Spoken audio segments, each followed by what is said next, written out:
Diadas Nossa Senhora Aparecida. 아파라시다의 날, 브라질에서는 어린이날로 지난 금요일부터 시작을 해서 토요일, 오늘 주일, 월요일은 스승의 날로 황금 연휴를 맞아서 많은 이들이 이동하고 있습니다. 어린이날, 우리가 우리 어린 아이들을 바라볼 때에 우리 자녀들이 5대양 6대주 세계를 품은 세계를 섬긴 아이들로 자라가 주기를 소망하고 기도하고 축복하는 우리의 마음들, 이런 마음들을 같이 나누는 시간들이 바로 어린이날이다, 그렇게 생각합니다. 여러분들은 우리 자녀들을 생각할 때에 어떤 생각을 하십니까? 나를 닮은 신비한 생명체이다. 또 나의 미래를 향해서 마음껏 투자할 수 있는, 투자 가치가 있는 그런 투자물인가? 보는 각도에 따라서 우리의 자녀들에 대한 그러한 생각들이 달라집니다.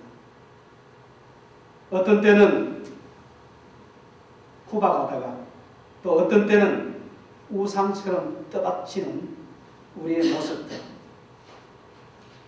어느 것이 바른 것이고 어떤 것이 틀린 것인가 말하기 전에 성경적으로 우리 자녀들에 대해서 어떤 가치관을 가져야 되고 또 어떤 가치관을 우리의 자녀들에게 정립해 주어야 하는가 한번 질문해 보는 것이 중요하다 생각합니다. 무엇보다도 자녀들이 하나님의 앞에서 어떤 가치가 있는가를 정립해 주는 것이 우리 그리스도인들에게 참으로 필요한 부분이다. 무엇보다 중요한 것은 우리의 사랑하는 자녀들이 거주지가 없이 또 부모님도 없는 우주의 미아로 만들 것이 아니라 이 우주 속에 하나님을 창조주 하나님으로 모시고 하나님의 나라를 섬기는 하나님의 백성으로 훌륭하게 준비시키고 또 하나님 나라의 백성으로 만들어가는 그 일이 중요한 일이라 그렇게 생각이 되어집니다. 고대 철학에서 현대 철학에 이르기까지 인생이 무엇인지 사람이 무엇인지 질문하는, 답변하는 일들이 많았습니다. 과연 인생은 무엇인가? 사람의 출발은 어디에서부터 시작이 되었는가? 연구하는 그러한 철학자들이 많았습니다. 우리가 철학을 이야기할 때 영어로 필로소피아 그렇게 이야기합니다만은 필로는 그리스도로 지혜라는 말이고 필로라는 말은 사랑한다 하는 그런 말이고 소피아는 위즈덤, 지혜. 그래 필로소피아, 지혜를 사랑하는 학문, 그렇게 철학을 말하고 있습니다.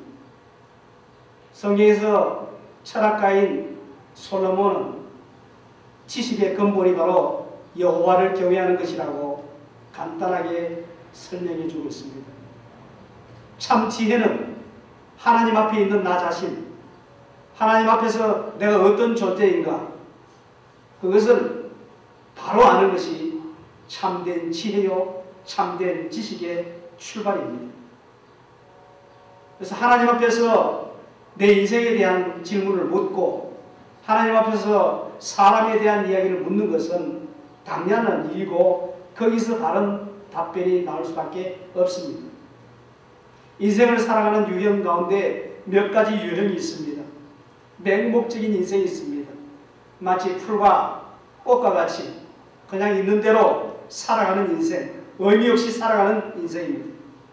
삶의 의미를 묻지 않습니다. 또 쾌락주의가 있습니다. 어떻게 하든지 삶의 쾌락을 짜서 이리저리 기웃거립니다. 먹고 마시고 즐기는 것이 인생의 전부라고 생각하는 겁니다. 이와 반대로 금욕주의 인생만 있습니다. 참고 견디는 것이 인생의 어떤 진리인 줄 알고 거기에 가치가 있다고 생각하고 거기에 목숨을 거는 그런 분들이 있습니다. 반대로 인생은 고통과 비참함과 번뇌라 그렇게 보고 있습니다. 이런 금욕주의가 있는가 하면은 냉소주의 인생만도 있습니다. 셰익스피어 작품 가운데 맥베드 거기에서 이렇게 이야기합니다. 단명한 촛불아 인생이란 걸어가는 그림자에 불과한 것이다. 자기가 맡은 시간만은 장한 듯이 떠들지만 그 시간이 지나가면 잊혀지는 가련한 배우에 불과하다. 그것은 바보의 찌끄리는 소리 높여 시끄럽게 떠들지만 아무 의미도 없다. 냉소주의 입장에서 인생을 보고 있습니다. 한편 인생을 지극히 평범하게 살아가는 이도 있습니다. 가정에서 일하고 직장에서 자기 일을 합니다. 사랑할 자를 사랑하고 우정을 나눌 자와 우정을 나눕니다. 인문주의자들, 휴머니스트들은 선을 행하고 사회를 계획하는 것이 인생이라고 주장하고 그 일에 충성합니다. 어떤 종교인들 인생관을 가진 사람들은 자기가 택한 종교에 의무를 다하고 어떤 종교의 그 근거에 합당하게 살아가는 그것이 인생이라고 생각하고 있습니다. 그렇다면 우리 그리스도인들에게 있어서 인생이란 과연 무엇입니까? 한마디로 그리스도와 함께 살아가는 것입니다. 하나님의 백성으로 살아가는 것입니다. 인생 하나님의 자녀로 하나님 앞에 그리스도의 백성으로 살아가는 것입니다. 내게 사는 것이 그리스도인이 사는 것도 죽는 것도 다 그리스도를 위해서 살아가는 것입니다. 이것이 바른 삶입니다. 이것을 우리가 어린이날에 우리의 자녀들에게 가르쳐야 할 것입니다. 브라질에서 지난 금요일에 지난 지아다스 노사 세뇨라 아파레시다 성당이 상파울로에서 조금 떨어진 곳에 있죠. 250년 전에 파라이바 강에서 불에 타다 남은 성모상을 건졌는데 그것이 이제 그것을 건져서 성당을 세우고 그것을 붙들고 기도를 하니까 그냥 어부가 고기를 많이 잡았고 월척들을 건졌다. 그래서 이제 아파레시다 성당의 성모를 세우고는 가난한 어부를 돌보던 이 성모상이 어떤 어려움도 다 들어주지 않겠느냐. 그렇게 해서 그를 향해서 기도를 했더니만 수없는 많은 병자들이 많은 기적들이 생겼다. 그래서 아파레시다 성당을 세웠고 지난 5월달에 베네딕토 16세 교황이 와서 거기에서 큰 미사를 직전하고 여기를 성실화하자 이렇게 해서 이제 이탈리아에서 이까지 비행기 직항로를 만들자 하는 그런 것들도 결정을 했는 줄로 압니다. 제가 설교 시간에 성모라고 이야기를 했지만 우리 기독교인들은 성모라는 용어가 합당하지 않습니다. 그래서 그렇게 부르질 않습니다. 왜 그렇습니까? 우리가 하나님을 이야기할 때에 성부 하나님, 성자 하나님, 성령 하나님 이렇게 이야기하는데 성모라 그러면 어떻게 됩니까? 마리아도 하나님이시다. 하나님의 어머니시다. 이런 개념이 되는 거죠. 그래서 우리 기독교에서는 성모 마리아 이건 인정하지 않는 마리아는 단순히 인간에 불과하고 사람에 불과한 것이고 성모라고 이것을 붙일 수도 없을 뿐만 아니라 하나님이 아니시다. 그를 향해서 기도하는 것도 잘못이다. 성경은 예수 그리스도 이외에는 누구의 이름으로도 그 기도를 응답할 수도 없고 받지도 않으신다. 그렇게 말씀하고 있는 것입니다. 이제 스가랴 9장의 본문으로 돌아와서 오늘 이 2절에 보니까 접견된 하마세도 임하였고 두로와 시도는 넓은 지혜가 있으니 이렇게 말씀하면서 교만한 성 두로의 성에 대해서 설명하고 있습니다. 여기 9장 2절에 두로와 시돈, 세계에서 가장 오래된 도시로서 상업의 중심 도시였고 사치하고 교만했습니다. 돈을 힘으로 삼고 권세로 삼고 돈 많이 가진 이 도시의 백성들은 하나님을 우습게 여기고 우상 숭배했습니다. 맘모니즘, 돈을 우상으로 섬기는 그런 도시였던 것입니다. 그들은 있는 돈을 다 투자해서 전쟁이 날까 보아서 이 해변에서 좀 떨어진 섬을 하나 사가지고 그 섬에다가 큰 성벽을 쌓았습니다. 고대 역사에 의하면 이 성벽의 높이가 150피트.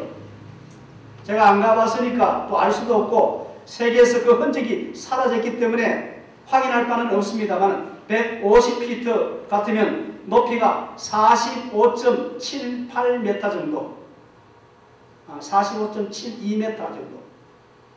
성벽을 둘러서 45m, 46m 높이가 되는 어느 정도인지 여러분들 상상할 수 있겠죠. 전 도시를 아무도 이 철벽 옹성을 공격하지 못하도록. 그리고 우리는 이 성 안에 있기 때문에 그 누구에게도 공격받을 수 없는 안전을 보장받은 그러한 백성들이다. 교만에 빠졌고 사체에 빠졌고 오늘 본문 3절 말씀에 두로는 자기를 위하여 보장을 46m 되는 그 보장의 그 큰 이 높이의 성벽을 쌓았을 뿐만 아니라 은을 티끌같이 바람이 불면 날아다니는 티끌과 같이 은을 그렇게 여겼고 정금 금을 갖다가 거리에 진흙같이 쌓았다고 했어요. 대단한 상업도시 국가였습니다. 대단한 그러한 상술이 있는 그러한 백성들이었습니다. 지식적으로나 지혜적으로도 오늘 본문 말씀에 의하면 그 따라갈 수 없는 그러한 탁월한 민족들이었다. 그렇게 이야기했습니다. 그런 것들을 갖춘 그들은 하나님을 향해서 그 누가 우리를 향해서 공격할 수 있어요. 하나님의 힘도 하나님의 성질도 우리를 넘어뜨리지 못한다고 주장하고 있었습니다. 이때에 성경의 이사야와 에스겔 선지자는 이런 두로가 망하게 될 것이다 예언했습니다. 이 도성의 사람들은 비웃었죠. 무슨 소리 하는 거냐고. 그럴 수 없다고. 그러나 이사야의 예언과 에스겔의 예언대로 마게도니아의 빌립이라는 왕 이후에 후계자로 나타났던 BC 336년경에 마게도니아 헬라나라를 다스렸던 알렉산더에 의해서 이 도성이 철저하게 무너졌습니다.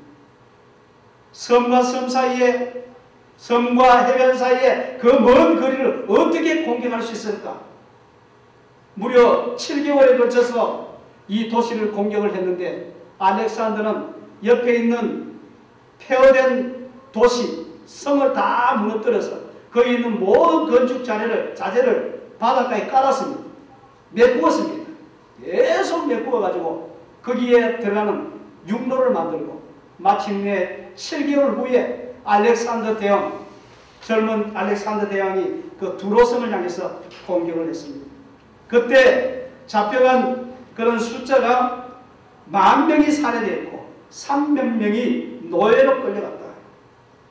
오늘 티끌같이 금을 정금같이 하나님이 과연 우리를 심판할 수 있다는 말인가? 그렇게 교만하고 자만하고 거만한 두로의 백성들을 성경은 반드시 예언대로 성취된다는 사건을 성경 기록 역사, 세계 역사 속에서 나타내주고 있는 것입니다. 예언은 반드시 성취되는 것입니다. 살아계신 하나님과 동떨어져서 사업을 계획하고 살아계신 하나님을 무시하고 내 사업을 계획한다고 성공할 수가 없는 것입니다. 참 놀라운 것은 이 두로성을 정복한